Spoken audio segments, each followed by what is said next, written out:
बता दूं, हमारे पास अब कॉन्सेप्ट है टाइप्स ऑफ इंटरमोलिकुलर फोर्सेस। देखो बच्चों, टाइप्स में मेरे पास दो तरह की फोर्स है। इसके टाइप्स मुझे स्टडी करने हैं, टाइप्स ऑफ इंटरमोलिकुलर फोर्सेस। इसका एक टाइप में यहाँ लेके आ रहा हूँ, ये देखो यहाँ पे जगह मैंने बनाई है। एक टाइप में मैंने लिखा है force of addition, force of addition, addition और एडिसिव फोर्सेस, और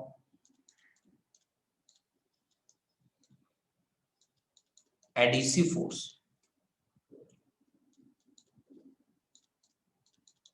एडिसिव फोर्स, आपने कहीं पे ये एडिसिव वर्ड पढ़ रखा है क्या पहले से? एडिसिव वर्ड कहीं पे सुना है आप लोगों ने? आप में से इतने बच्चे बैठे हैं यहाँ पे, क्या आपने एडिसिव वर्ड सुना है? आप फेविकोल लेने जाते हो सभी बच्चे? फेविकोल खरीदने जाते हो? अरे वेरी गुड, फेविक्विक, ठीक है, ईशान ने भी सुन रखा है। जब आप फेविकोल लेने जाते हो ना, तो उस फेविकोल के ऊपर स्पेशली लिखा होता है, ठीक है, स्टिकी, हाँ, फेविकोल पे ये स्पेशली लिखा होता है कि this is the adhesive material. अब फेविकोल का क्या मतलब होता है? फेविकोल को दूसरे ऑब्जेक्ट के साथ जोड़ो, वो उसके साथ बॉन्डिंग बना लेता है। यानी कि यहाँ पे जो फोर्स ऑफ अट्रैक्शन बनती है वो कैसे मॉलिक्यूल्स के बीच बनती है? डिफरेंट डिफरेंट सबस्टेंसेस के मॉलिक्यूल्स होते हैं, तो वहां पे फोर्स ऑफ उनके बीच में इंटरेक्शन हो जाता है ना? मतलब यहाँ पे आप क्या लिखोगे? This is the force of attraction between molecules of different substances. यही कहते हो ना आप कि फोर्स ऑफ अट्रैक्शन है ये, ठीक है। फेविकोल आपने यूज किया तो फोर्स ऑफ अट्रैक्शन, फेविकोल अलग है, आपने किसको चिपकाना है? वो दो सबस्टेंस अलग है, तो force of attraction between molecules of क्या? Different substances, different substances. अच्छा, इसके कोई और भी एग्जांपल हैं? एग्जांपल हम बहुत सारे बना सकते हैं इसके। जैसे कि पानी है, हमने दीवार पे डाला, दीवार भीग गई, इसका मतलब है कि वाटर के जो मॉलिक्यूल्स हैं और जो वॉल के मॉलिक्यूल्स हैं उन दोनों ने आपस में इंटरेक्ट किया, तभी तो वो भीगी। अदरवाइज अगर हम मरकरी डाल दें किसी कंटेनर में, तो क्या वो उसकी वॉल्स को गीला करता है?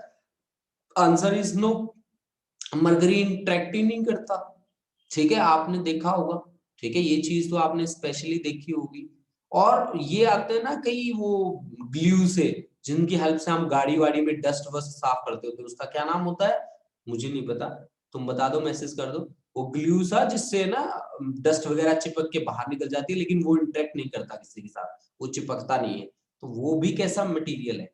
वो वो फिर एडिसिव नहीं है ना? जैसे कि हम दीवार पे पेंट कर रहे हैं, तो वहां पे प्रॉपर्टी कैसी होगी? एडिसिव प्रॉपर्टी होगी। अब एडिसिव किसके कारण हुई? दीवार पे पेंट करना इलेक्ट्रिक फोर्सेस है या ग्रेविटेशनल फोर्सेस है? देखो हमारे नेचर में चार फोर्सेस होती हैं, एक होती है ग्रेविटेशनल, एक होती है इलेक्ट्रिक, एक होती है वीक न्यूक्लियर और एक होती है स्ट्रॉन्ग न्यूक्लियर। तो वीक न्यूक्लियर और स्ट्रॉन्ग न्यूक्लियर तो न्यूक्लियस से जुड़ी होती है, इसकी तो बात करो ही मत। हमारी नेचर में जो बात होगी वो या तो ग्रेविटेशन की होगी या फिर इलेक्ट्रिक की होगी। तो ग्रेविटेशनल फोर्सेस तो खुद कहते हैं कि भाई हमसे मत डील करो, हमसे मत उलझो, क्योंकि हमारे ग्रेविटेशनल कांस्टेंट की वैल्यू बहुत स्मॉल है, 6.67 into 10⁻⁻11, ठीक है ना भाई? तो आप चाहे 2-2 क्विंटल के हो जाओ, ठीक है, लेकिन हम कहेंगे कि फोर्स इनके बीच में ना के समान है। यानी कि ग्रेविटेशनल फोर्सेस जो है वो डेली लाइफ में हम एक्सपीरियंस ही नहीं करते। तो हमारी नेचर में डोमिनेटेड फोर्सेस कौन से हैं?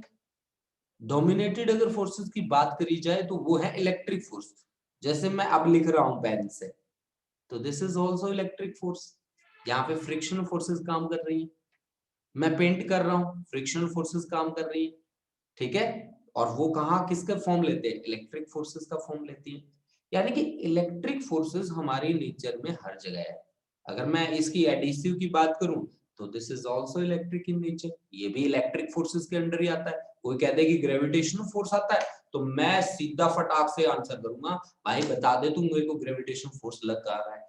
आप लोग भी सोचते होंगे कि सर जी आप झूठ क्यों बोल रहे हो, मॉलिक्यूल्स के बीच मास है और मासेस के बीच में ग्रेविटेशनल फोर्सेस होती हैं। तो मैं कहूंगा हाँ बेटा होती हैं, बट मुझे इसकी वैल्यू निकाल के बताना। एक मॉलिक्यूल का मास है 10⁻⁹ है ना, किलोग्राम ही मान लो, चलो 10⁻⁹ kg। दूसरे का भी इतना ही है 10⁻⁷ मान लो। अब बताओ मुझे फोर्स ऑफ अट्रैक्शन कितना है। तो आप कहोगे कि सर जी 10⁻, काउंट करते करते भूल जाओगे, -20 से आगे ही आ रहा है। और वो 10⁻⁻20 है ना, ना के समान। ना के समान क्या है ही नहीं, है ना।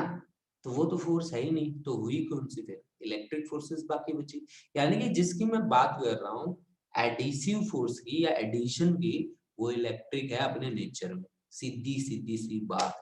और ये बात कोई छोटी बात नहीं है बच्चों, ठीक है। जो बातें मैं आपको बड़े लाइटली बताता होता हूँ ना, वो बड़ी हैवी बातें होती है। These are electric in nature.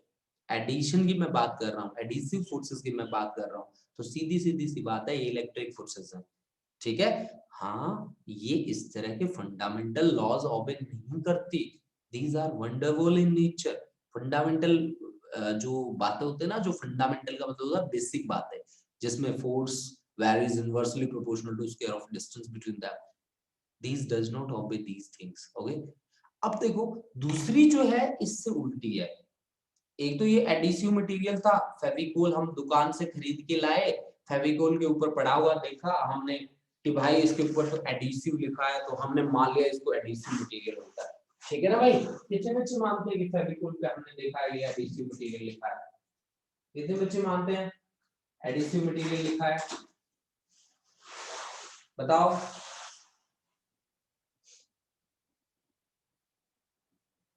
अच्छा, मेरे पास मैसेजेस आने लग गए, वेरी गुड।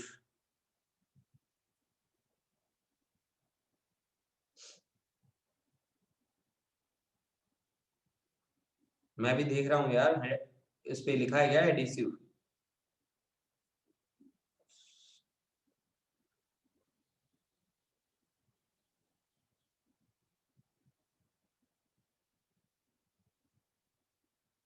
हाँ ये देखो मैं आपको दिखाता हूँ, लेट मी शो यू। अच्छा सभी ने हाँ लिखा होता है, मनिंदर ने भी कह दिया, सहज, ईशान, एडिसिव मटेरियल लिखा होता है ना उस पे बच्चे, तो है ना। हाँ फेविकोल में, अच्छा ईशान ने तो इसके ऊपर पूरी कहानी लिख दी भाई।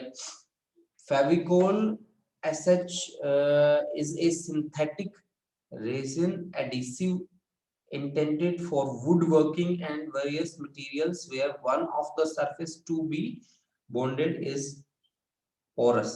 अरे भाई ज्यादा जानकारी दे दी यार तुमने मुझे, है ना। हाँ लिखा होता है, अभी मैंने देखा अपने पास फेविकोल फेविस्टिक रखा था, उसके ऊपर लिखा था एडिसिव मटेरियल, ठीक है। तो आप वहां से इसको प्रिपेयर कर सकते हैं, है ना। इस बात को याद रख सकते हैं आप लोग, ठीक है, कि फेविकोल एक एडिसिव मटेरियल होता है। अच्छा जी, अब अपनी बात को थोड़ा सा आगे बढ़ाते हैं और हम बात करते हैं दूसरे टाइप की, इसके दूसरे टाइप के लिए जगह बनाते हैं यहाँ पे। और दूसरा जो टाइप है हमारे पास, force of cohesion. Force of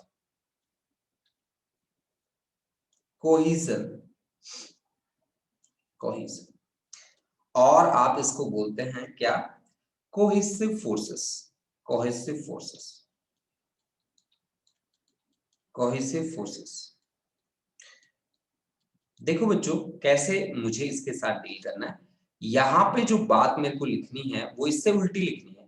ये है कोहेसिव फोर्सेस कैसी होती हैं, ये है, आप ऐसे लिखोगे इस बात को कि force of attraction between the molecules of same substance, ठीक है।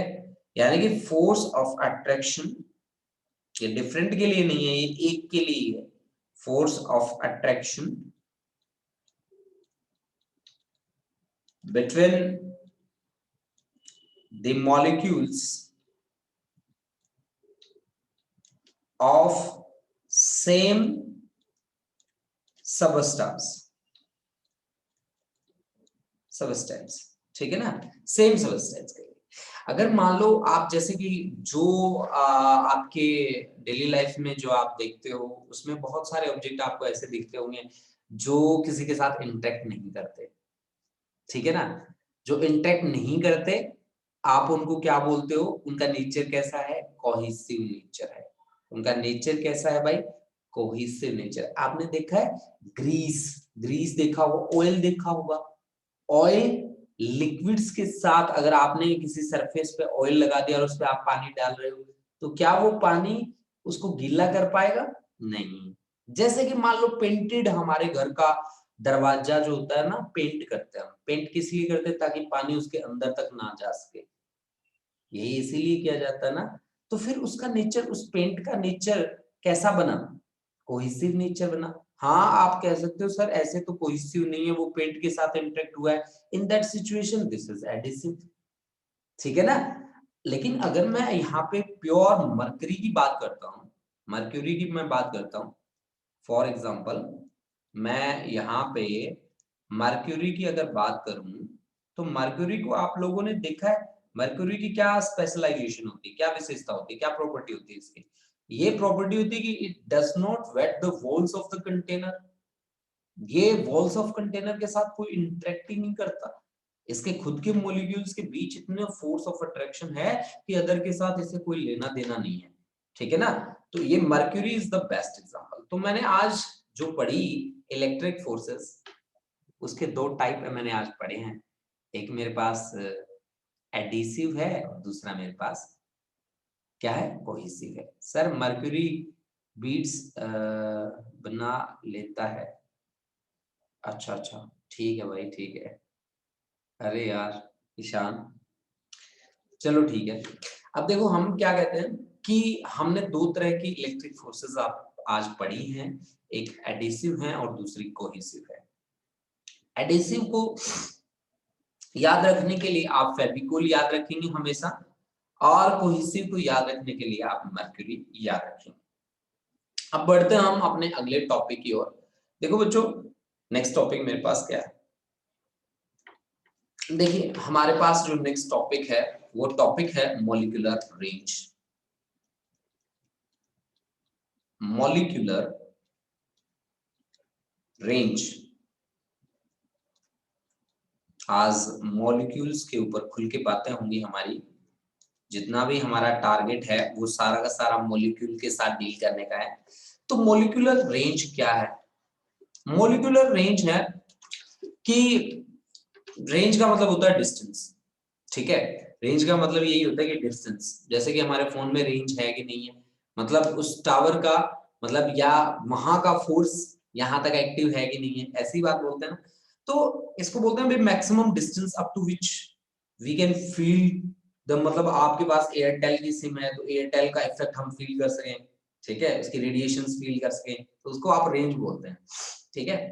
तो आप यहाँ पे मॉलिक्यूल की रेंज का क्या मतलब होता है, ये मैक्सिमम डिस्टेंस है जहां तक मॉलिक्यूल दूसरे मॉलिक्यूल पे क्या लगा सकता है, सब मेजरेबल फोर्स लगा सकता है यार, और क्या करेगा ये मॉलिक्यूल है।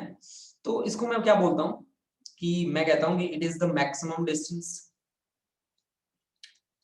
छोटी सी बात है वैसे, मैक्सिमम डिस्टेंस, ठीक है, up to which a molecule can exert, up to which a molecule can exert, ठीक है, some measurable attraction on other molecule, some measurable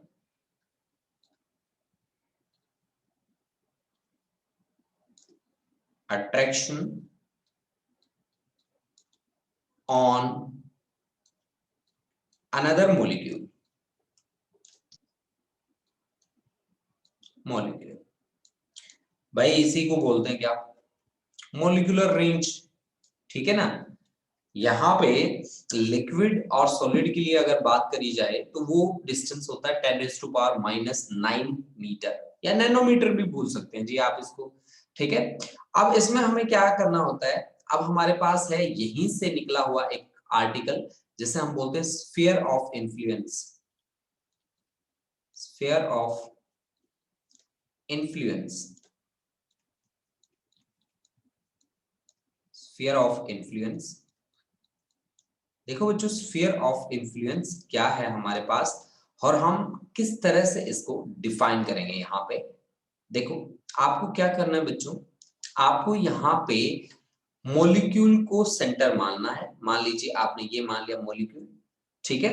and molecular range को हमें क्या लेना है, रेडियस लेना है, ठीक है। एंड ड्रॉ ए स्फीयर, एक स्फीयर ड्रॉ कर दीजिए आप। मान लीजिए आपने ये एक स्फीयर ड्रॉ कर दिया इस तरह से, ठीक है।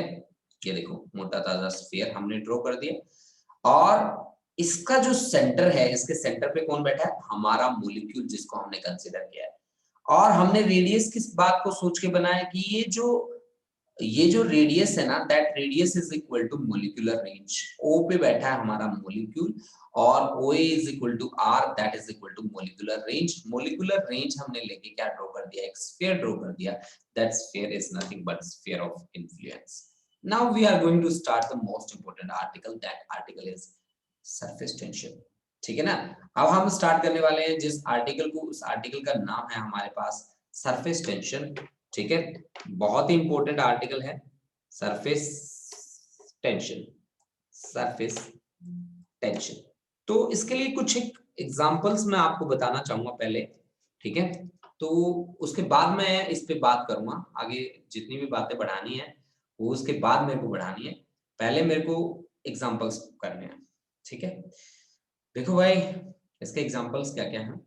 पानी की बूंद, मैं आप सभी बच्चों से पूछना चाहता हूं कि पानी की बूंदें स्फेरिकली क्यों होती है शेप में। पानी की बूंद का रेक्टेंगुलर शेप क्यों नहीं होता, उसका क्यूबिकल शेप क्यों नहीं होता, ठीक है।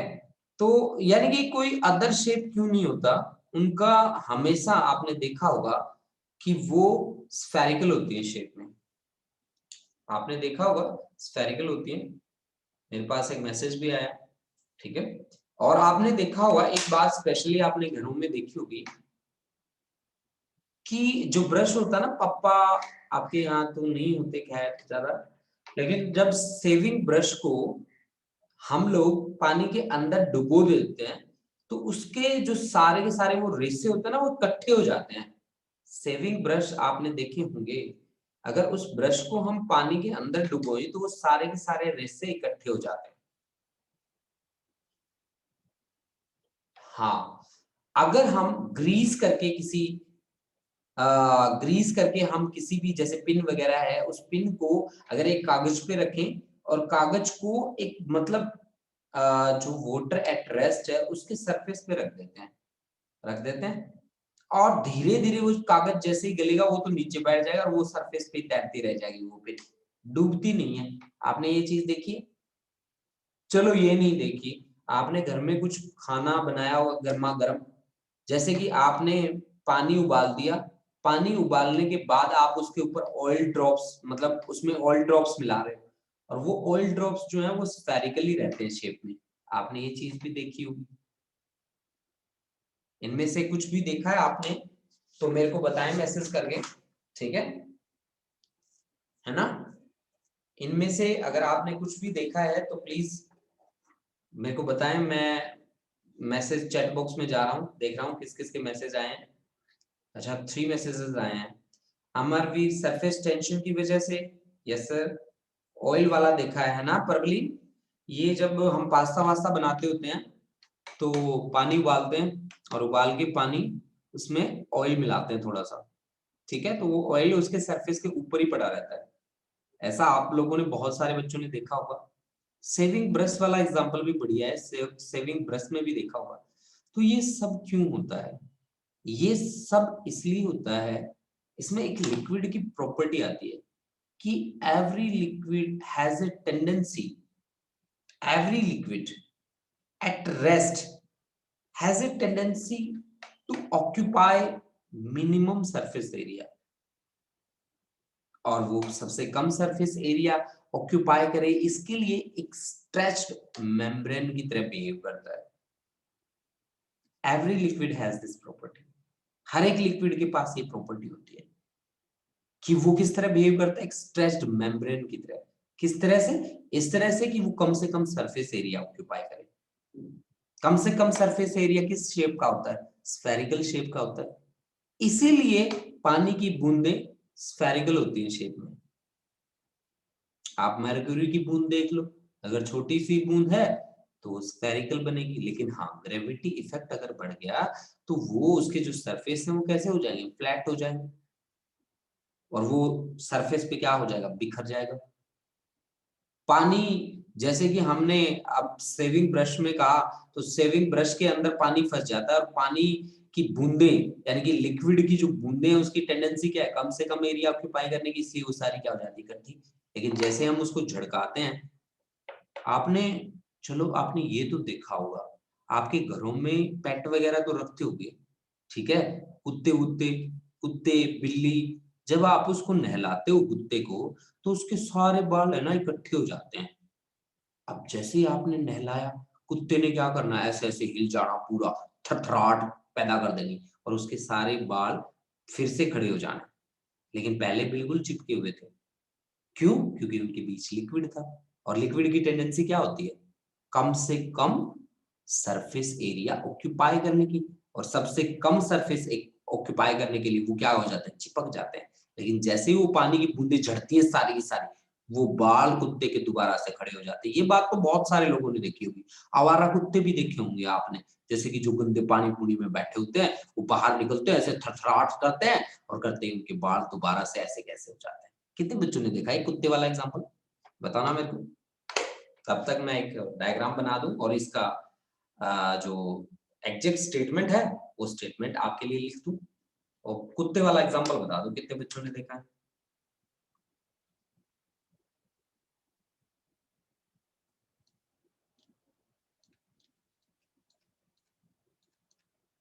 Surface tension is the property of a liquid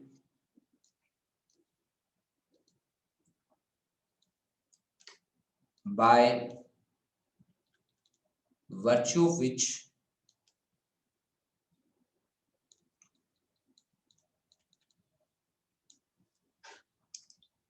free surface of liquid at rest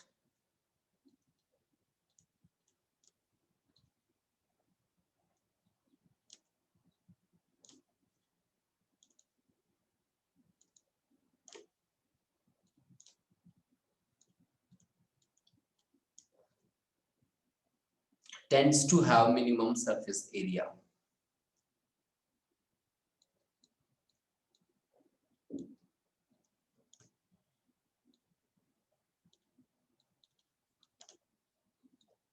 Minimum surface area, ठीक है? And as such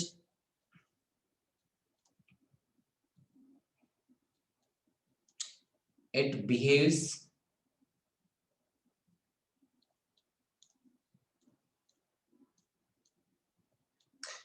as if covered with a stretched membrane.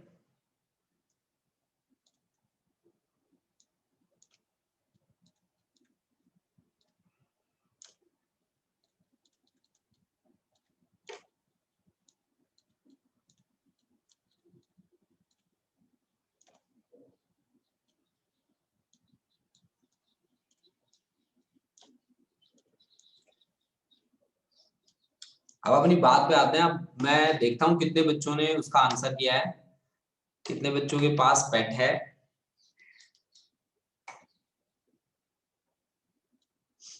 अच्छा, मनिंदर सिंह, यस सर देखा है, very good. Vanshika, very good. Harkamal Preet Singh, yes sir. Dog वाला भी देखा है परवलीन। अच्छा अच्छा, तो यहाँ पे और भी तो बच्चे बैठे हैं ना भाई, आप भी बता दिया करो अपनी मन की बात, ठीक है? आप यहाँ पे, अमन है यहाँ पे? हाँ अमन है ना, अमनप्रीत? हाँ जी है। अच्छा, अमन है, हरकमल प्रीत सिंह है, जसलीन है, खुशदीप, मनिंदर सिंह, नवदीप सिंह, ठीक है, सहज, वंशिका, आप भी कुछ बोला करो बच्चों, ठीक है? बोलते रहा करो, जितने बोलते रहोगे उतने ज्यादा एक्टिव रहोगे, ठीक है? अपनी बातें बताया करो बच्चों, शेयर किया करो, अपने मन में ही क्यों रख लेते हो हैं कुछ? चैट बॉक्स में जाके मैसेज में भी टाइप कर दिया करो, हैं? चलो कोई बात नहीं। अब देखो हमने क्या कहा, हमने कहा कि हर एक लिक्विड की प्रॉपर्टी होती है कि वो चाहता है कि मैं कम से कम सरफेस एरिया ऑक्यूपाई करूं, और सबसे कम सरफेस एरिया किसका होता है? अगर मैं शेप की बात करूं तो स्फेरिकल जो शेप होती हैं उनका सबसे कम क्या होता है? सरफेस एरिया होता है। आपने ये बात भी देखी होगी कि जो लिक्विड्स होते हैं ना, जो लिक्विड एट रेस्ट की बात कर रहा हूं मैं स्पेशली बच्चों, आप इस बात से मत भटक जाना कहीं पे, ठीक है? मैं आपको एक बात बता दूं कि मैं जिसके साथ डील कर रहा हूं वो है लिक्विड एट रेस्ट, ठीक है? मैं हाइड्रोस्टैटिक पढ़ रहा हूँ बच्चों, ठीक है ना? हाइड्रोस्टैटिक, आपको पता है फिजिक्स की वो ब्रांच है जो लिक्विड्स एट रेस्ट के साथ डील करती है, ठीक है? तो मैं हाइड्रोस्टैटिक पढ़ रहा हूँ, मैं डायनामिक नहीं पढ़ रहा, सीधी सी बात है ना? चलो 2 मैसेज आए हैं, मैं मैसेज पढ़ लेता हूँ। अमरवीर सर, अब तो मन की बात लिखने से भी डर लगता है, यहाँ मोदी जी की मन की बात को डिसलाइक आने लगे। हाँ सही है। मन की बात, मन की बात प्रोग्राम बहुत लोगों ने शुरू कर दिया ना, एक्चुअल में राहुल गांधी ने भी तो स्टार्ट कर दिया, हद की बात है, ठीक है? तो चलो छोड़ो, हम राजनीति में नहीं जाते क्योंकि इसमें जितना हम अंदर घुसेंगे तो दलदल है ना भाई, ये अपने अंदर और खींच लेगा, ठीक है? तो इससे दूर ही रहो, सुधार होगा जब तुम जैसे पढ़े लिखे लोग है ना यहाँ पे रहेंगे तब सुधार होगा। अब तुम लोग पढ़ते हो लिखते हो और चले जाते हो यूएस से, अब बताओ देश कैसे तरक्की करेगा बेटा, हैं? अब तुम में से जितने बच्चे बैठे हैं 90% उसमें से हर बच्चा ये कहता होगा कि जैसे ही मैं थोड़ा कामयाब हुआ, 12th करी, मैंने उड़ जाना, ठीक है ना भाई? उड़ जाना है ना आप लोगों ने? हाँ तो बताओ, अब इंडिया में तुम लोग रहोगे नहीं तो कैसे होगा बताओ? हैं? पढ़ा लिखा तबका जो अच्छा एजुकेटेड था, वेल एजुकेटेड था, वेल उसके पास मैनर्स थे, उसके पास टेक्नोलॉजी थी, वो बंदे बाहर चले गए। अब इंडिया की प्रोग्रेस कहाँ होगी भाई, ठीक है? यहाँ का टैलेंट तो इंडिया का तो इंडिया में रहता ही नहीं है ना भाई। अगर आप अच्छे इंजीनियर बनते हो तो आपको ऑफर आ जाता है कहीं अदर फॉरेन की बड़ी बड़ी लैब से, ठीक है? बड़े बड़े इंजीनियरिंग इंस्टीट्यूट से, ठीक है? हमारे जितने भी साइंटिस्ट हैं, ठीक है सर जी, NEP 2020 रीड की हो, वो तो डेफिनेटली जाएगा। हाँ भाई, हमारे इंडिया का ना बड़ा दुर्भाग्य है कि हमारा टैलेंट है ना हमारे पास है नहीं, हम तो बैसाखियों के सहारे चल रहे हैं, हम तो किसी की टेक्नोलॉजी को कॉपी कर रहे हैं, ठीक है? हमारे पास खुद का क्या है? खुद का तो कुछ नहीं है ना। क्यों नहीं है पता है? अगर मैं पंजाब में चला जाऊं तो बात होती है पंजाबी की, हरियाणा में मैं चला जाऊं तो हरियाणवी की, गुजरात में मैं चला जाऊं गुजराती की, यहाँ कुछ भी कॉमन नहीं है पता है? 15 किलोमीटर के बाद कल्चर चेंज हो जाता है। इंडिया एक ऐसी कंट्री है जिसमें 15 किलोमीटर के बाद कल्चर चेंज। यहाँ हमारे यहाँ क्या रूल एंड रेगुलेशन है? These are very different from Punjab. मैं हरियाणवी हूँ, ठीक है? बात आती है जब मैं किसी भी अदर डिस्ट्रिक्ट में किसी भी अदर स्टेट में जाता हूँ तो वहां पे अलग टैग लगते हैं मेरे ऊपर। हम ना धर्म से, जाति से, स्टेट से, भाषा से ऊपर उठ ही नहीं रहे हम लोग। तो बताओ कैसे हम तरक्की करेंगे? हम इंडियंस नहीं कहलाते पता है, इंडिया में रहते हैं ना तो इंडियंस वर्ड यूज नहीं करते हम वर्ड यूज करते हैं कि आई एम पंजाबी, ठीक है? I am Haryanvi, I am Gujarati. Indians तो वर्ड होता ही नहीं है ना भाई, तो कैसे इंडिया की तरक्की के बारे में सोचेंगे? तो छोड़ो इस बात को, ये बातें तो बहुत लंबी हैं, ठीक है? हम कुछ बड़े बड़े लोग बैठे हैं जो इंडिया के साथ खेल रहे हैं, खेलने दो भाई, उनकी किस्मत बढ़िया है। हम लोग तो बस पेन टैप के साथ खेल रहे हैं, ठीक है? हर रोज आपको लिख के दिखा देते हैं, सोच रहे हैं कि आपको अच्छे इंसान बना दें। आप में से कोई अच्छा अगर पॉलिटिशियन बने तो कल को याद करे कि जगत सर पढ़ाते थे यार, बुलाओ उसको, हैं? है ना ईशान? तू एक दिन बड़ा आदमी बनेगा भाई, भूल मत जाना यार, ठीक है? सर आप नेताजी बन जाओ, मेरी फैमिली आपको वोट दे देगी। कोई टेंशन नहीं है भाई, तेरी फैमिली तो दे देगी, बेइज्जती तब होगी जब मेरी फैमिली मुझे नहीं देगी वोट, है ना। तो मेरी है ना सरेआम पब्लिकली बेइज्जती मत करवा तू। ठीक है, क्योंकि आजकल घर घर में राजनीति है ना बेटा, सही बात है ही नहीं है, घर घर में राजनीति है। अगर घर में 10 जन है ना तो 10 की जो राय है वो अलग है, 10 की सोच है वो अलग है, ठीक है। तो रहने दो यार, छोड़ो यार, मेरे को क्यों इस बात पे टॉपिक पे शुरू करवा रहे हो। मैंने आस्था चैनल शुरू कर देना है और प्रवचन देने शुरू हो जाऊंगा मैं। सरफेस टेंशन फिर कोई और ही करवाएगा भाई, ठीक है। तो कर लो इस टॉपिक को कवर, ठीक है। चलो स्टार्ट करते हैं। तो देखो भाई, हमने क्या कहा कि हमने कहा कि हाँ सीबीएसई क्लास यहीं पे कंटिन्यू रहेगी, इसको हम बंद ही नहीं करेंगे, ठीक है। बीच में 5 मिनट का रेस्ट कर लेंगे, ठीक है। इसको कंटिन्यू ही रखेंगे 10 बजे तक। देखो भाई, हमने सरफेस टेंशन को क्या कहा कि property of a liquid by virtue which free surface of liquid at rest tends to have minimum surface area and as such it behaves as if covered with a stretched membrane। आप मेरी बात सुनो बड़े ध्यान से। आपने किसी container में लिक्विड डाल रखा है, उस लिक्विड के सरफेस का शेप कैसा होता है? हमेशा आप सोच के देखो उसका सरफेस कैसा होता है, हमेशा कैसा होता है? सर्कुलर लाइक सरफेस आप मानते हो उसका, हमेशा सर्कुलर लाइक लेते हो, है ना। तो वो जो शेप है ना, उस शेप की टेंडेंसी क्या है? कम से कम वॉल्यूम ऑक्यूपाई करने की, उसकी टेंडेंसी है कम से कम वॉल्यूम ऑक्यूपाई करने की।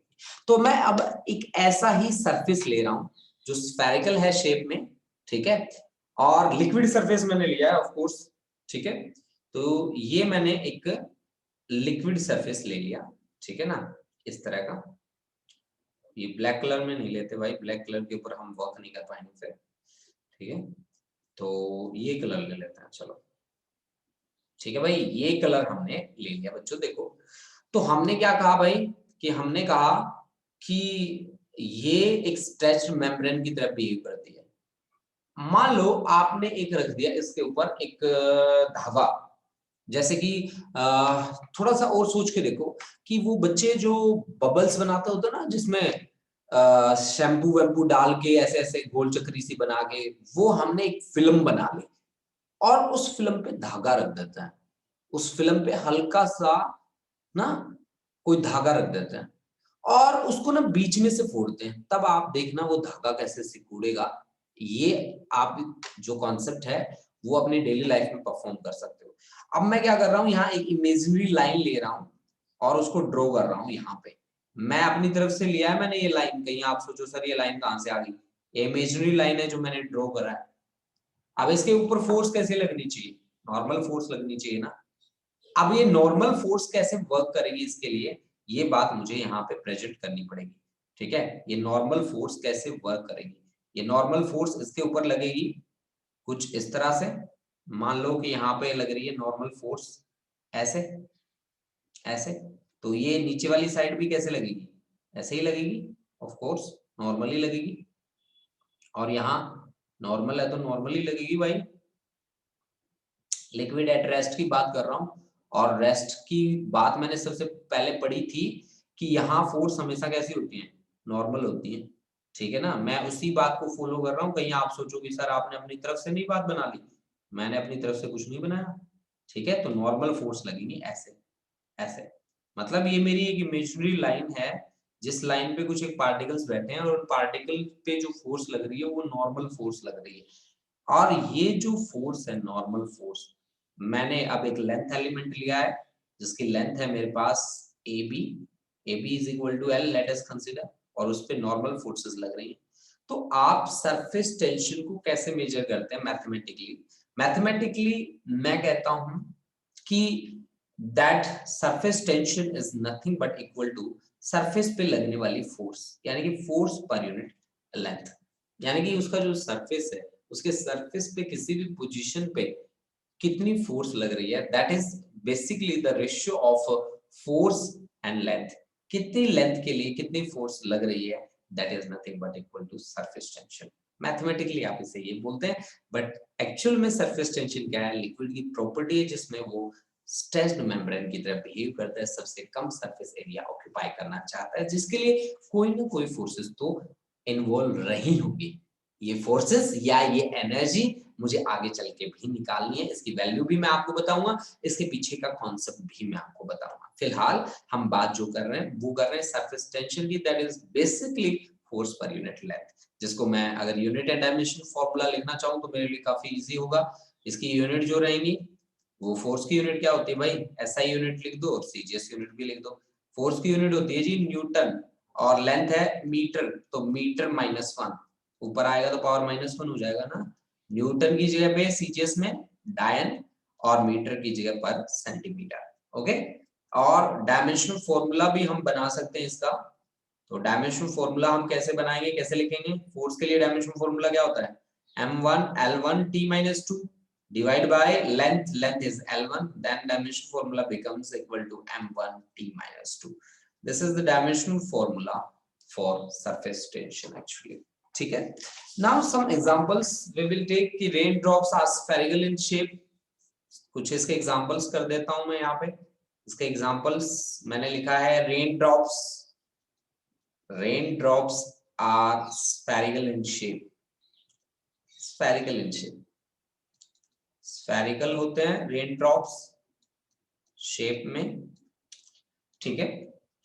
और जब हम एक ग्रीस्ड आयरन नीडल को किस पे रखते हैं? ग्रीस्ड आयरन नीडल को वाटर सरफेस पे, वाटर जो रेस्ट में है उसके सरफेस पे रखें तो ये वाटर सरफेस को प्रिक नहीं करता, या आप ये कहेंगे उसको पेनिट्रेट नहीं करता, ठीक है। और ये उसके सरफेस पे क्या कर देता है? तैरना शुरू कर देता है, ऐसा हम ऑब्जर्व कर सकते हैं, ठीक है। और जब एक सेविंग ब्रश को पानी में डुबोया जाता है तो इसके जो बाल होते हैं उसके ना वो फैलते नहीं, इकट्ठे हो जाते हैं। या कुत्ते वाला एग्जांपल ले लो, ठीक है।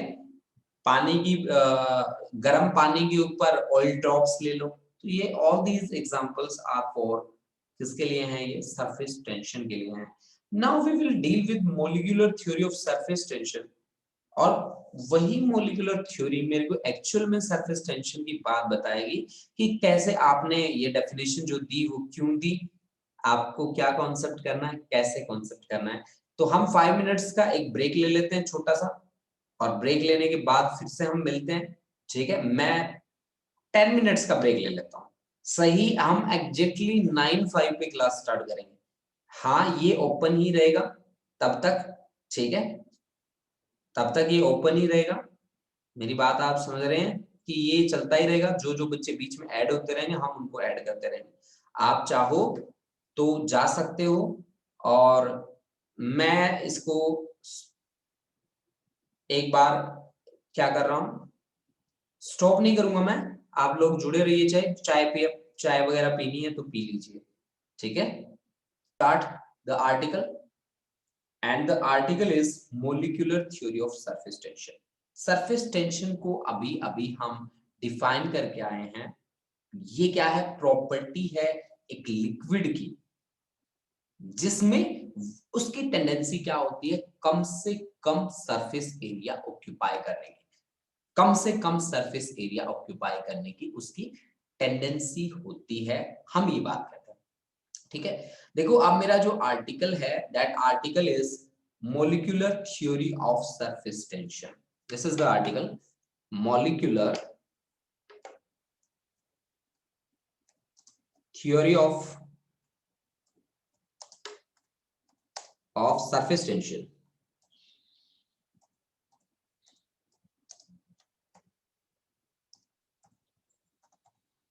This is the concept. ये हमारे पास अब कॉन्सेप्ट है जिसके साथ हमें डील करना है, ठीक है बच्चा पार्टी। देखो ये मोलिकुलर थ्योरी किस तरह से हम एक्सप्लेन करेंगे यहाँ पे। देखिए इसके लिए मैं क्या करता हूं, स्टार्टिंग में मैं एक कंटेनर लेता हूं, और उस कंटेनर में कुछ इस तरह से प्रेजेंटेशन दे रहा हूं मैं। ये मेरे पास एक कंटेनर है इस तरह का, जिसमें हमने लिक्विड फिल करना है। अब इसमें हमें लिक्विड जो फिल करना है वो मान लीजिए कि मैंने उसको फिल किया, लिक्विड को यहां तक भर दिया मैंने इस कंटेनर को, ये उसका अपर लेवल है। तो अब आप मेरे को एक बात बताओ कि यहाँ जो पार्टिकल बैठा है, भाई यहाँ भी बैठा है एक पार्टिकल, यहाँ पे भी बैठा है, इसके सरफेस पे जो पार्टिकल बैठा है, इसके सरफेस पे जो पार्टिकल बैठा है, हर एक particle for a given liquid, every particle is identical in shape, size and volume. हम ये कंसीडर करके चलते हैं कि फॉर ए गिवन लिक्विड, एक गिवन लिक्विड के लिए every particle is of identical, ठीक है, in shape, size, dimensions, nature, उसको हम क्या मानते हैं, हर तरह से उसको आइडेंटिकल मान के चलते हैं। अब देखो बच्चों, यहां मान लो ये जो पार्टिकल मैंने आपको दिखाए हैं जो सरफेस पे बैठे हैं, अगर वो आइडेंटिकल हैं हर सिचुएशन में, तो इनकी मोलिक्यूलर रेंज भी क्या होगी, सेम होगी। ये जो पार्टिकल मैं आपको दिखा रहा हूं फिर से, इन सभी पार्टिकल्स की मोलिक्यूलर रेंज भी क्या होगी, स्मॉल हो, सेम होगी। भाई मान लो कि हमने मान ली इनकी मोलिक्यूलर रेंज सभी की यहां से लेकर यहां तक, यहां से लेकर यहां तक, ये मैंने मोलिकुलर रेंज मान ली बच्चों इनकी, ठीक है। मैंने क्या माना है इसको, इसको मैंने माना है इस तरह से, मैं वर्डिंग कर देता हूं यहाँ पे, ये है के और एल और एम एन, यानी कि K N is equal to L M, that is equal to molecules की रेंज। मॉलिक्यूल की रेंज क्या है, ये मैक्सिमम डिस्टेंस है मॉलिक्यूल से, जहां एक मॉलिक्यूल दूसरे मॉलिक्यूल के ऊपर क्या लगा सकता है, फोर्स लगा सकता है। मॉलिक्यूलर रेंज का मतलब यही होता है कि maximum distance up to which a molecule can exert some measurable force on another molecule।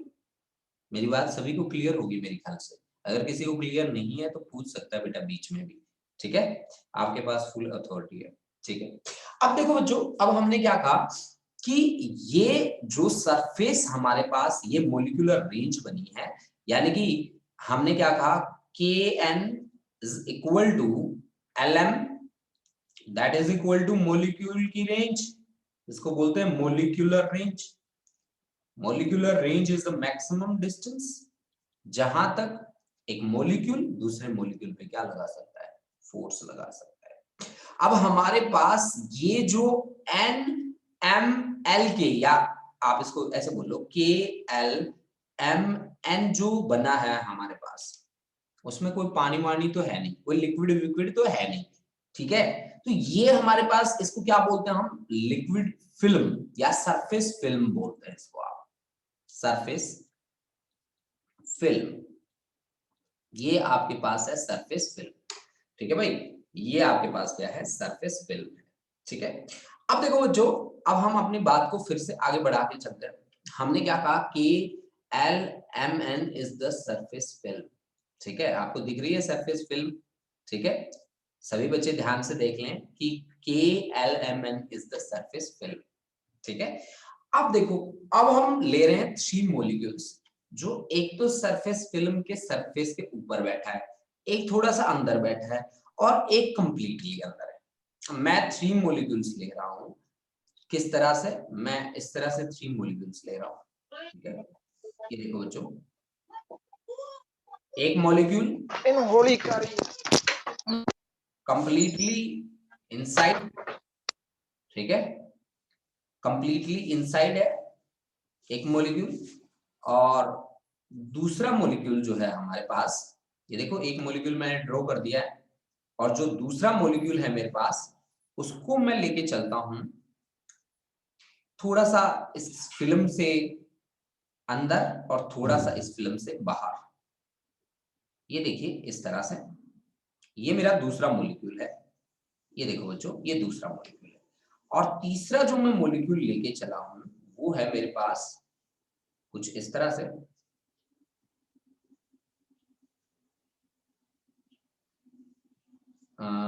ये थोड़ा सा, ये थोड़ा ज्यादा ही बाहर है, ये देखो ऐसे, ठीक है, ये देखो इस तरह से।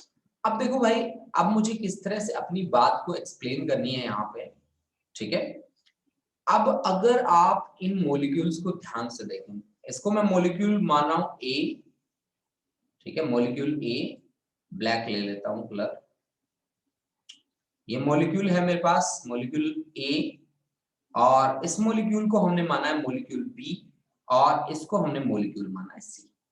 अब तीनों में एक बात देखो कि ए मॉलिक्यूल तो जहां है वहीं का वहीं रहेगा। पता है क्यों?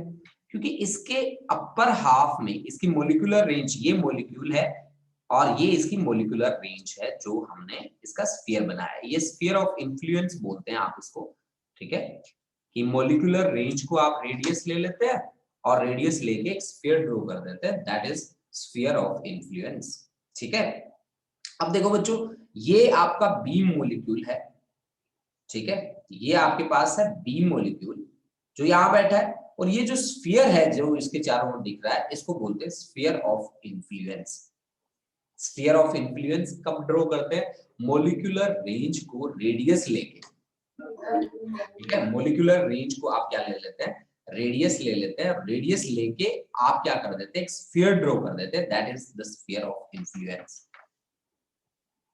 अब आप एक चीज देखो कि यहाँ पे जो मॉलिक्यूल है, यहाँ पे जो मॉलिक्यूल है, उसको तो इधर भी खींचा जाएगा, इधर भी खींचा जाएगा, इधर भी, और इधर भी, इधर भी, ऐसे हर डायरेक्शन में उसके ऊपर फोर्सेस लगेंगी, हर डायरेक्शन में उस पर फोर्सेस लगेंगे, हर डायरेक्शन में।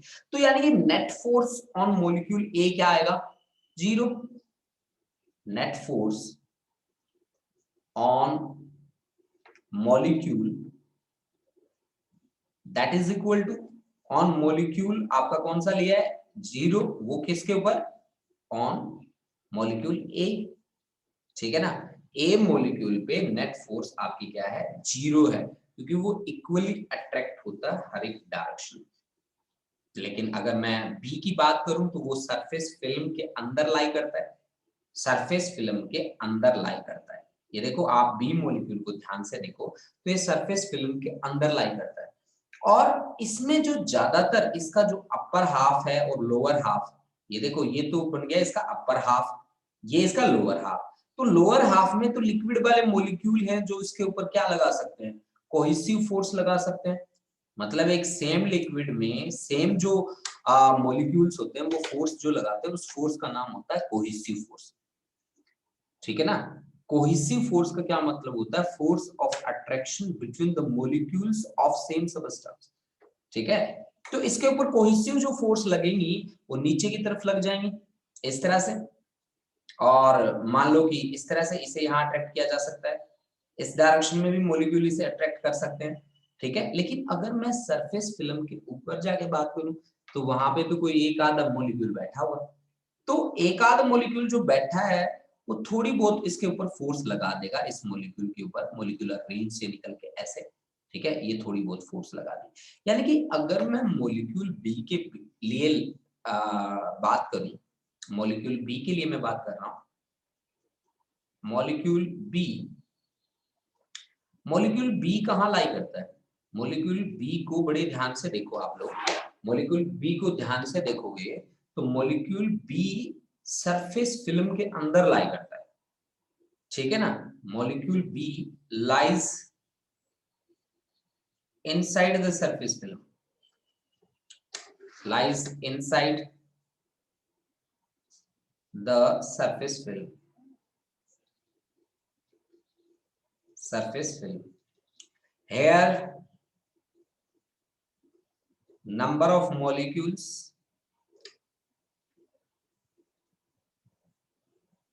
in upper half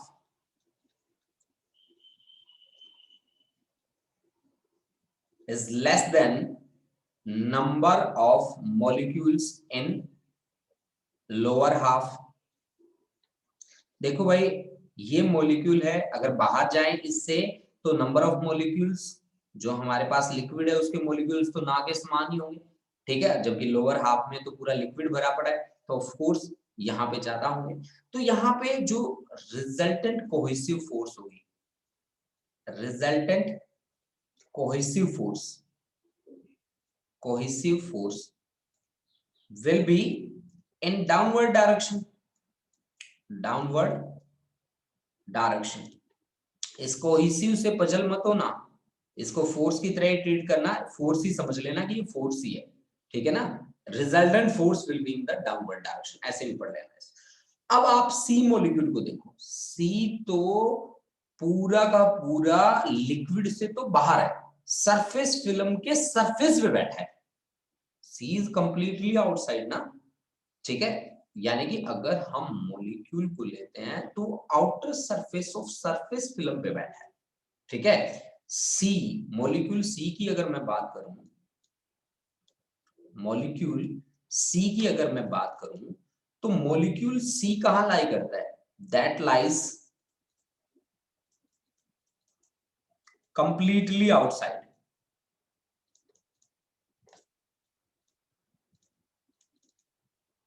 on the surface of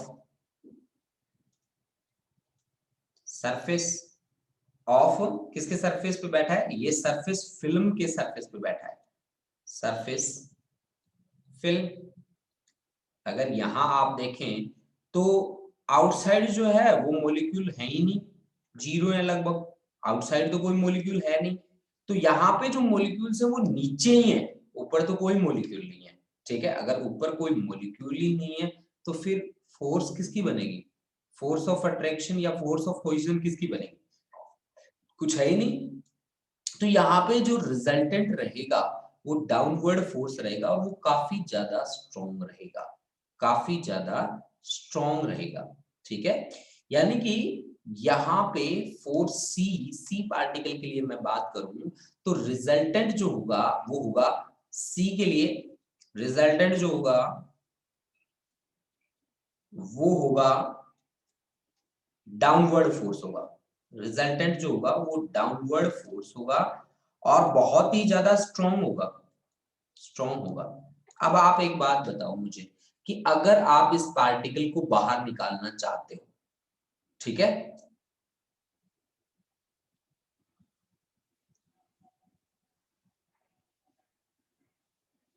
ठीक है, तो ये जो टॉपिक सॉरी ये जो मॉलिक्यूल है, इस मॉलिक्यूल पे रिजल्टेंट क्या है, डाउनवर्ड फोर्स है, और यहाँ पे जो रिजल्टेंट डाउनवर्ड फोर्स है वो बहुत ही ज्यादा स्ट्रॉन्ग है।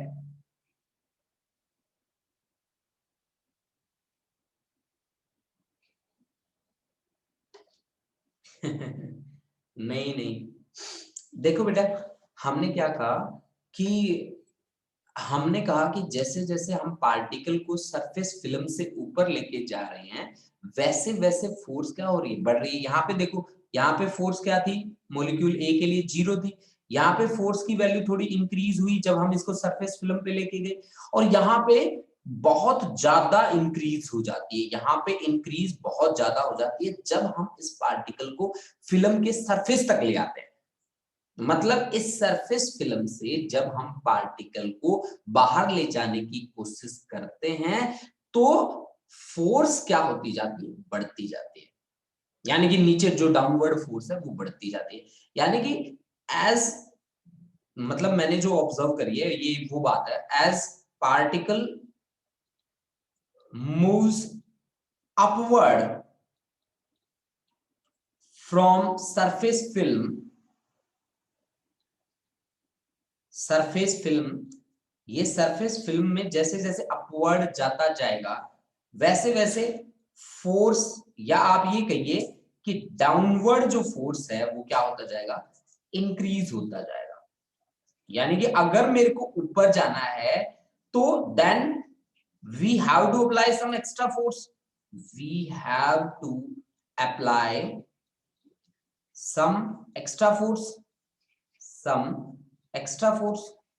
यानी कि अगर मेरे को इस सरफेस फिल्म से ऊपर जाना है ना तो मेरे को कुछ एक्स्ट्रा फोर्स अप्लाई करना पड़ेगा, क्योंकि ये मेरे को नीचे की तरफ खींच रहा है। ये देखो, रिजल्टेंट जो है वो डाउनवर्ड फोर्स है, तो डाउनवर्ड फोर्स मेरे को नीचे की तरफ खींच रहा है। मैं जाना कहाँ चाहता हूँ, मैं तो ऊपर जाना चाहता हूँ। ऊपर जाने के लिए मेरे को एक्स्ट्रा फोर्स लगाना पड़ेगा, और फोर्स इंटू डिस्प्लेसमेंट क्या होता है, फोर्स इंटू डिस्प्लेसमेंट होता है work, work is nothing but a kind of energy, work is nothing but a kind of energy. यानी कि यहाँ पे हमें कुछ ना कुछ एनर्जी लगानी पड़ेगी, और हम जो एनर्जी लगा रहे हैं that energy will store in it, ठीक है, जिसको हम क्या बोलेंगे कि वो एनर्जी किस तरह से स्टोर होगी उसको हम बोलते हैं पोटेंशियल एनर्जी या सरफेस पोटेंशियल एनर्जी।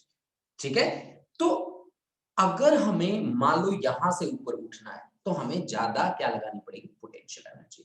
अब इस सरफेस फिल्म में जितने इसके नीचे इस सरफेस फिल्म में जितने नंबर ऑफ मॉलिक्यूल्स हैं, फोर्स क्या होगा, उतना ही ज्यादा होगा। अगर नंबर ऑफ मॉलिक्यूल्स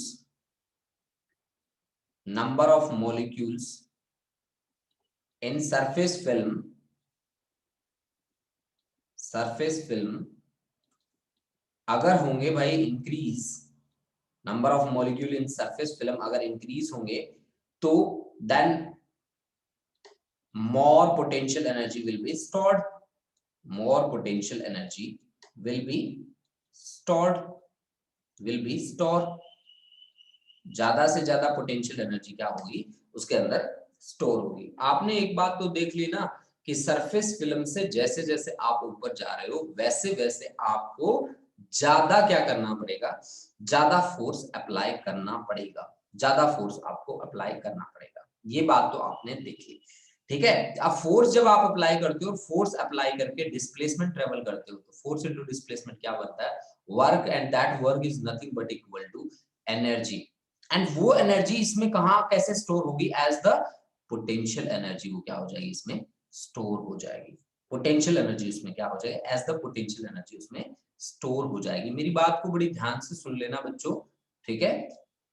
तो एज अ पोटेंशियल एनर्जी उसमें क्या हो जाएगी, वो स्टोर हो जाएगी।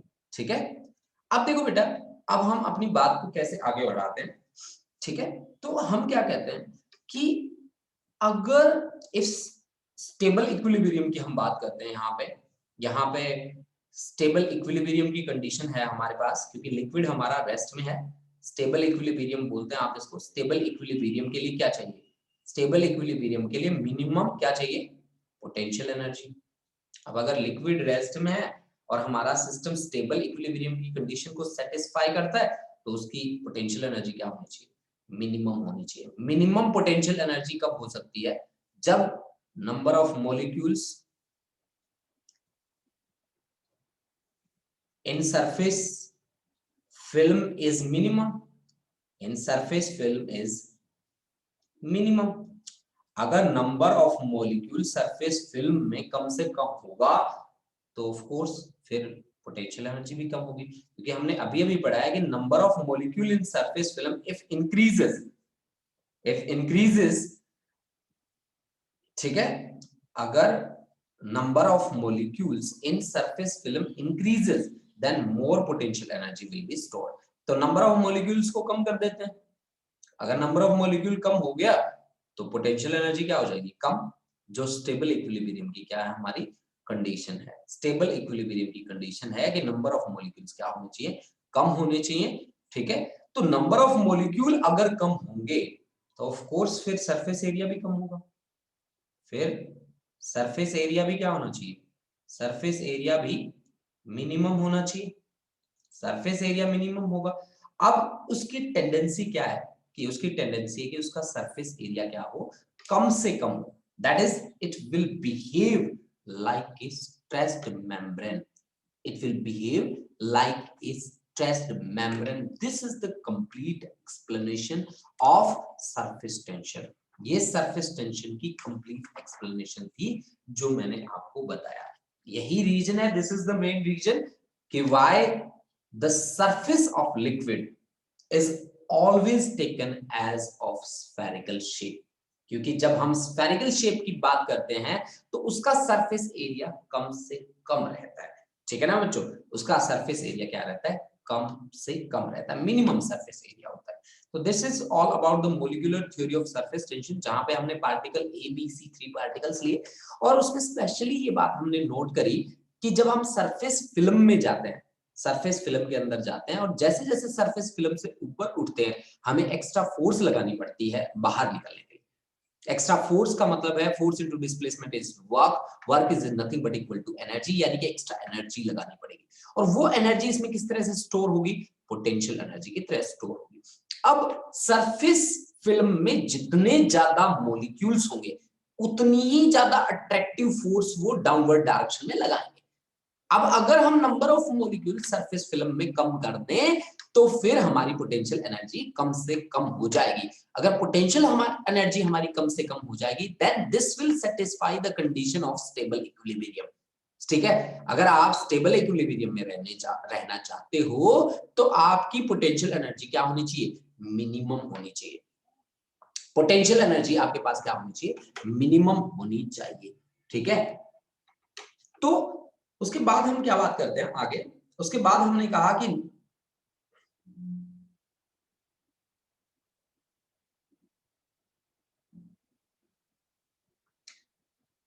देखो हम अपनी बात को थोड़ा आगे बढ़ाते हैं।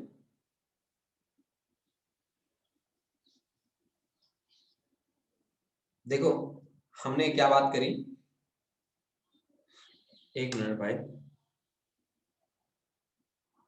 देखो हमने क्या बात करी कि नंबर ऑफ मॉलिक्यूल्स को हम क्या कर देते हैं, कम कर देते हैं। अब नंबर ऑफ मॉलिक्यूल कम तभी हो सकता है जब उसका सरफेस एरिया कम हो। सरफेस एरिया कम करने की उसकी टेंडेंसी 100% श्योर है, बनेगी बनेगी। इसी टेंडेंसी का नाम क्या है, सरफेस टेंशन। इसी टेंडेंसी का नाम क्या है, सरफेस टेंशन। ठीक है, ये मेरी कंप्लीट एक्सप्लेनेशन थी सरफेस टेंशन के लिए। प्लीज आप इसको बड़े ही ध्यान से प्रिपेयर कर लें बच्चों। ठीक है, now we are moving to the next article and that next article is surface energy. ठीक है, मैं नेक्स्ट आर्टिकल पे जा रहा हूं और वो नेक्स्ट आर्टिकल है मेरे पास सरफेस एनर्जी।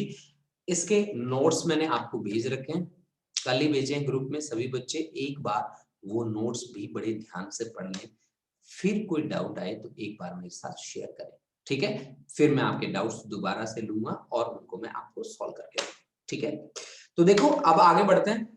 अब आगे मेरे पास कॉन्सेप्ट है, that concept is next concept we are going to take is 950 तक है बच्चे। देखो next concept we are going to take is surface energy. Surface energy, देखो जी, सरफेस एनर्जी। देखो भाई हम किस तरह से इस कॉन्सेप्ट को एक्सप्लेन करते हैं, सरफेस एनर्जी को। देखो बेटा, मैंने यहां पे सरफेस एनर्जी का मतलब होता है, ठीक है, सरफेस एनर्जी का यहाँ पे मीनिंग है कि वो एनर्जी जो सरफेस टेंशन के अगेंस्ट वर्क करने के दौरान स्टोर हुई है। Late us consider a rectangular shape. हम एक सरफेस, इस तरह से रेक्टेंगुलर शेप का सरफेस ले रहे हैं, इस तरह से, इस तरह से। ये मेरे पास एक रेक्टेंगुलर शेप का सरफेस है and that surface is A B C D, और इसमें हमने लगा रखा है यहाँ पे एक piston, that piston is P Q. ये हमने एक पिस्टन लगाया यहाँ पे, that piston is P Q. Frictionless piston है, मूवेबल पिस्टन है। ठीक है, देखिए ये हमारे पास है पिस्टन यहाँ पे, that piston is P Q, that is movable P Q. ठीक है बच्चों, अब देखो सरफेस एनर्जी की हम बात करते हैं तो सरफेस एनर्जी, एनर्जी अगर मैंने बात करी है तो ऑफ कोर्स मैं वर्क डन की बात करूंगा। ठीक है, और मैं कहूंगा कि this is amount of work done. अब कैसी फोर्स है, फोर्स हमारे पास है surface tension against the force of surface tension in forming the liquid surface of A given area at a constant temperature. हाँ, एक बात आप स्पेशली ध्यान रखिए कि यहाँ पे मैं टेम्परेचर को कांस्टेंट लेके चल रहा हूँ, टेम्परेचर को मैं कांस्टेंट लेके चल रहा हूँ। अब देखिए मैं इस PQ को बाहर निकालने की कोशिश करता हूँ, ऐसे आउटसाइड मूव करने की कोशिश करता हूँ, और कोशिश करने के लिए मैं एक फोर्स लगाता हूँ F। अब आपको पता है यहाँ पे एनर्जी तभी स्टोर हो सकती है जब इसका एक ऑपोजिट फोर्स लगे। तो जब आप यहाँ पे कोई भी मॉलिक्यूल, मान लीजिए कि यहाँ पे कोई मॉलिक्यूल बैठा है, उसको अट्रैक्ट करने के लिए फोर्सेस कैसे लगेंगी, इनसाइड लगेंगी, कुछ इस तरह से, कुछ इस तरह से। ठीक है, कुछ इस तरह से। और यहाँ इन सरफेसेस पे जो मॉलिक्यूल्स बैठे हैं उन पे किस तरह की फोर्स लग रही है, मैं आपको बता दूं कि ऐसे इनसाइड फोर्स लग रही है, जो सरफेस पे बैठे हैं ना उन पे रिजल्टेंट इनवर्ड फोर्स लग रही है। ये देखो जो सरफेस पे बैठे हैं उन पे कैसी फोर्स लगेंगी, रिजल्टेंट इनवर्ड फोर्स लगेंगी, ठीक है। और ये जो फोर्स है उनका नाम है क्या, surface tension, of course surface tension, ठीक है। यानी कि अब मेरे को अगर यहां से आगे बढ़ना है, पी क्यू से लेकर कोई अनदर पोजीशन पे जाना है, मेरे को पी डैश क्यू डैश पे जाना है, तो मेरे को कुछ एक्स्ट्रा एनर्जी की रिक्वायरमेंट होगी। वो एक्स्ट्रा एनर्जी की रिक्वायरमेंट क्यों होगी, क्योंकि मैं किसके अगेंस्ट काम कर रहा हूँ, सरफेस टेंशन एस के अगेंस्ट काम कर रहा हूँ। मैं पी से जा रहा हूँ P1 पे और क्यू से मैं जा रहा हूँ Q1 पे, और मैं डिस्टेंस जो ट्रेवल कर रहा हूँ that distance is equal to x, that distance is equal to x। वो डिस्टेंस किसके बराबर है, x के बराबर है, ठीक है। अब देखो बच्चों यहां पे ये जो P1 Q1 है इसके इधर भी एयर है, ठीक है, और इधर भी एयर है, क्योंकि आपने ये P से P1 P1 Q1 आपने क्या बनाई है, सरफेस फिल्म बनाई है, सरफेस फिल्म बनाई है, ठीक है। और आपने माना है कि PQ is equal to P1 Q1 that is equal to L, और P1 is equal to Q1 that is equal to X, ठीक है भाई। अब आप निकाल लो फोर्स, टोटल इनवर्ड फोर्स निकालो। सबसे पहले आप निकालो total inward force, inward force. अब फोर्स क्या होगी, यहां से सरफेस टेंशन क्या चीज होती है, सरफेस टेंशन होती है भाई फोर्स पर यूनिट लेंथ। अब देखो बच्चों हमारे पास दो फ्री सरफेस हैं, जो सरफेस एयर के कांटेक्ट में होता है आप उसको बोलते हो फ्री सरफेस। जितने हमारे पास फ्री सरफेस है, एक फ्री सरफेस के लिए फोर्स हमारे पास रहेगी surface tension multiplied by length, दूसरे फ्री सरफेस के लिए force surface tension multiplied by length. दोनों फ्री सरफेसेस पे आपके पास यही सरफेस टेंशन एक्ट करेगी, एक बाहर वाले पे भी अंदर वाले पे भी। तो ये आपके पास 2 टाइम्स बन गया S into L, this is the total inward force. दो फ्री सरफेस है, दोनों फ्री सरफेसेस पे ये फोर्स लगेगी। अब आप निकाल लो इंक्रीज इन एरिया, यानी कि delta A, delta A increase in area, this is increase in area, increase in area. अब दो ऐसे सरफेस हैं जो एयर के कांटेक्ट में है, तो एक सरफेस के लिए इंक्रीज इन एरिया कितना होगा, लेंथ इनटू ब्रेथ x, दूसरा फ्री सरफेस भी इसी लेंथ से गया है, तो आपके पास 2 into L into x. Free surface का मतलब है जो सरफेस एयर के कांटेक्ट में है, दिस इज डेल्टा ए, ठीक है ना, दिस इज डेल्टा ए। अब आप बताओ मुझे work done in stretching the film from P to P1 और Q टू Q1। तो work done in stretching the film, तो work done in stretching the film, that work done will be equal to, work done क्या होता है, work done is force into displacement. अब हमारे पास ये force है और हमारे पास डिस्प्लेसमेंट है, क्या डिस्प्लेसमेंट है हमारे पास, किसके बराबर है, डिस्प्लेसमेंट है हमारा x के बराबर, ठीक है। तो आप क्या लिखेंगे यहाँ पे 2SL, ये तो आपके पास आ गई फोर्स और डिस्प्लेसमेंट है x, और ये आपके पास किसके बराबर है, S into 2LX, this is equal to delta A. तो surface tension multiplied by area, this is nothing but equal to work done, and that work done will store as the potential energy, or simply we can say energy। तो आपके पास surface energy की value कितनी आ गई, surface tension multiplied by area. From here we can say surface tension is work done per unit area और energy stored per unit area, that is energy stored per unit area, that energy is nothing but equal to surface energy। यानी कि आपने surface tension का एक नाम और दे दिया, वो नाम है आपके पास energy stored per unit area, energy stored per unit area, energy stored per unit area, ठीक है। अब आप बताइए मुझे कितने बच्चों को ये समझ में नहीं आया, कितने बच्चों को समझ में आ गया, ठीक है। प्लीज मैसेज करो मुझे और बताओ, ठीक है, बताओ कितने बच्चों को समझ में आया, कितने बच्चों को समझ में नहीं आया। जिनको नहीं आएगा मैं फिर से बताऊंगा आपको, जिनको आ गया दैट्स वेरी गुड। हाँ जी, मैसेज करो बच्चों फटाफट। नवदीप, मनिंदर, सहज, ठीक है ठीक है ठीक है भाई। हाँ जी, बाकी बच्चे सोए पड़े हैं?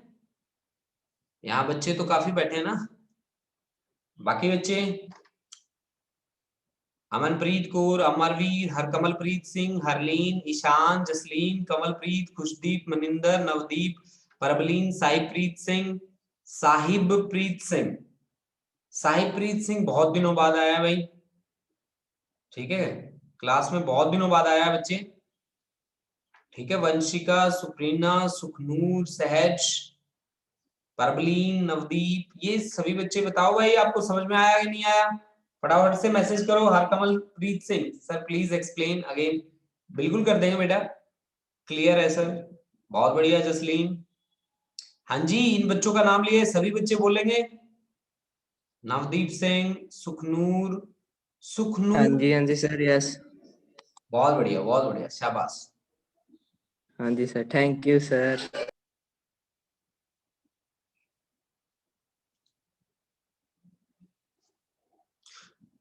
बताओ बेटा, शाबाश, फटाफट बताओ।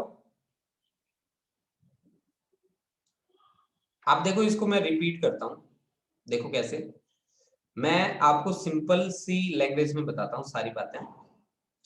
देखो भाई, हमारे पास है ना, ये है एक लिक्विड सरफेस इस तरह का। यहां से एक लिक्विड सरफेस मैंने बना दिया। ये एक लिक्विड, मैंने इस कंटेनर में लिक्विड डाला है, ठीक है। और मैंने यहाँ पे लिक्विड फिल किया है ऐसे ऐसे। ये हो गया भाई लिक्विड का सरफेस। बच्चों बड़े ध्यान से सुनना ये बात मेरी, ठीक है। अब यहाँ इस सरफेस पे बैठे हैं मोलिक्यूल्स। मान लो आप कोई भी सरफेस मान लो, चलो इसको इसको हम ना पूरा एक लाइन से कवर कर देता हूं मैं, ऐसे पूरी एक लाइन से कवर कर दिया। और ये सरफेस मैंने मान लिया ए बी। यहां इसके ऊपर बैठे हैं मोलिक्यूल्स। ये देखो, ये मोलिक्यूल्स बैठे हैं यहाँ, ये मोलिक्यूल्स यहाँ पे बैठे हैं, ये मोलिक्यूल्स है। अब इन मोलिक्यूल्स की जो रेंज है उसको हम मोलिकुलर रेंज मानते हैं। और इन मोलिक्यूल की रेंज जो है सभी की सेम रहेगी। और सेम रेंज मान के आप एक लाइन ड्रॉ कर दो। मान लीजिए आपने ये लाइन ड्रॉ कर दी, इनकी रेंज मान के, ये मान लो ये रेंज आपके पास आ गई। यानी कि आपने क्या काम किया कि इनकी रेंज मान ली कितनी, ए बी सी और डी। यानी कि A D is equal to B C. यानी कि ए से लेकर डी तक स्ट्रेट लाइन जो डिस्टेंस है वो यहाँ पे बैठे इन मॉलिक्यूल्स की रेंज है। अब मैंने क्या कहा था, मैंने कहा था कि इस सरफेस फिल्म से जैसे जैसे आप ऊपर जाओगे वैसे वैसे आपको फोर्स की वैल्यू क्या करनी पड़ेगी, बढ़ानी पड़ेगी। आपने जो अप्लाई करनी है फोर्स, उस फोर्स की वैल्यू आपने बढ़ानी पड़ेगी।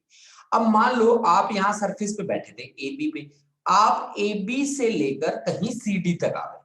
जब आप सी डी तक आए तो इसके नीचे मोलिक्यूल्स नहीं है, यहाँ पे भी एयर है, हाँ दो चार मोलिक्यूल मिल जाएंगे आपको, पांच चार, ठीक है। और इसके इधर भी एयर है। जो एयर के कांटेक्ट में होता है ना सरफेस, उसको बोलते हैं बच्चों फ्री सरफेस। और फ्री सरफेस के लिए काम आपका हमेशा दुगना होगा, हमेशा। तो यहाँ पे अगर मैं बात करूं कि टोटल इनवर्ड फोर्स कितनी होगी, तो वो दो फ्री सरफेस के लिए होगी, ऊपर वाले के लिए भी होगी और नीचे वाले के लिए भी होगी। यहाँ टोटल इनवर्ड फोर्स रहेगी।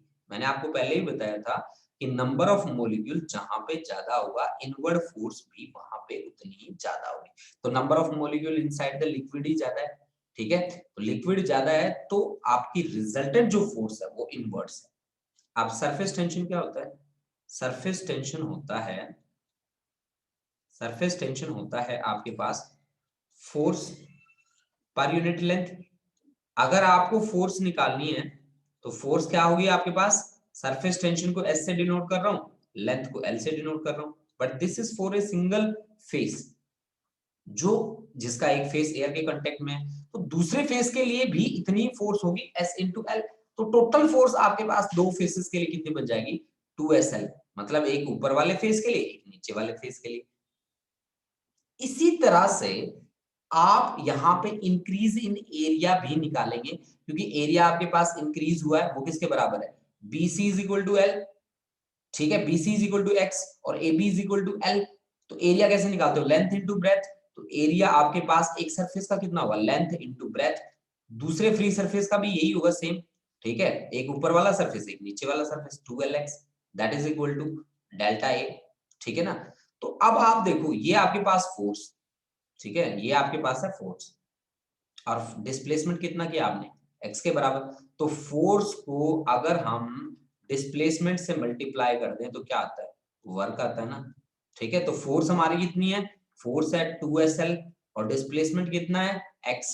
तो हमारे पास ये क्या बना, S इंटू 2LX, 2LX किसके बराबर है, एरिया के, एरिया में क्या हुआ था, चेंज, तो चेंज इन एरिया, तो surface tension multiplied by change in area, this is nothing but equal to surface energy. बस इतनी सी बात थी बच्चों, सरफेस एनर्जी, बस यही बात थी जो मैंने आपको एक्सप्लेन करी थी। आप बच्चों क्लियर है सभी बच्चों को, मैं एक बार अटेंडेंस मार्क कर लेता हूँ आज जितने बच्चे आए हैं यहाँ पे, ठीक है।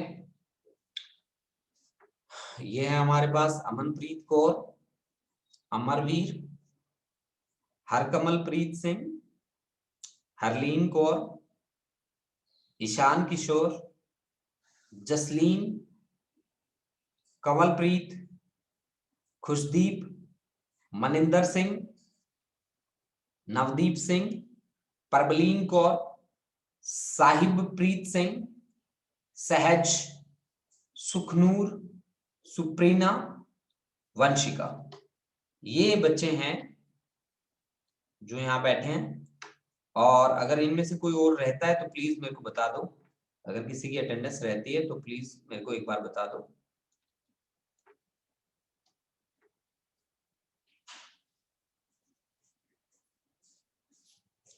हाँ जी, अगर इनमें से किसी की अटेंडेंस रह जाती है तो बता देना भाई बच्चों प्लीज, ठीक है। तो आज की क्लास हम यहीं पे करेंगे समाप्त, ठीक है। आज हमने 5 मिनट्स आपको पहले छोड़ रहे हैं हम, ठीक है, क्योंकि आप इस टॉपिक को, इसके नोट्स मैंने भेज रखे हैं आप लोगों को, ठीक है, तो आप ध्यान रखिए। नेक्स्ट क्लास हमारी कल है, ठीक है, और कल की टाइमिंग मैं आपको बता देता हूँ। कल वेडनेसडे, कल मॉर्निंग में है 7 to 7:45 हमारी क्लास है, और शाम को भी रहेगी हमारी क्लास। तो बच्चों ये जो पार्ट में करने वाला हूँ ये थोड़ा सा थ्योरी में आपको थोड़ी सी नयापन मिलेगा इसकी थ्योरी में, ठीक है, बाकी ये पजल तो नहीं करेगा आपको, ठीक है, लेकिन नयापन मिलेगा थोड़ा सा, ठीक है, क्योंकि आगे जाके इनके नोट्स मैंने शेयर करे, तो जितने बच्चे यहाँ ग्रुप में बैठे हैं जिनके पास वो नोट्स नहीं पहुंचे प्लीज वो मेरे को व्हाट्सएप करेंगे सभी बच्चे, ठीक है। जिन जिन बच्चों के पास मेरे नोट्स नहीं पहुंचे हैं वो मेरे को व्हाट्सएप कर देंगे सभी बच्चे, ठीक है। और जिनको इन टॉपिक्स में प्रॉब्लम आई है वो भी मेरे को मैसेज करेंगे, ठीक है, ताकि मैं आपके जो डाउट्स है वो मैं क्लियर कर सकूं, ठीक है। तो सभी बच्चे यहाँ जितने भी बच्चे बैठे हैं ये इस बात का बिल्कुल ध्यान रखें, ठीक है, कि हमारी जो क्लासेस हैं वो रेगुलर ज्वाइन करें बच्चों, क्योंकि मैं आपका सिलेबस थोड़ा सा हमारा फास्ट ट्रैक पे आ चुका है सिलेबस, जल्दी से जल्दी हम कंप्लीट करेंगे सिलेबस को, जैसे ही चैप्टर कवर होगा उसके बाद हमारे चैप्टर्स जो बचेंगे वो काफी कम रहेंगे, ठीक है। तो थैंक यू बच्चों जितने बच्चे जुड़े हुए हैं यहाँ पे, ठीक है, थैंक यू बच्चों, thank thank you sir. You बच्चों।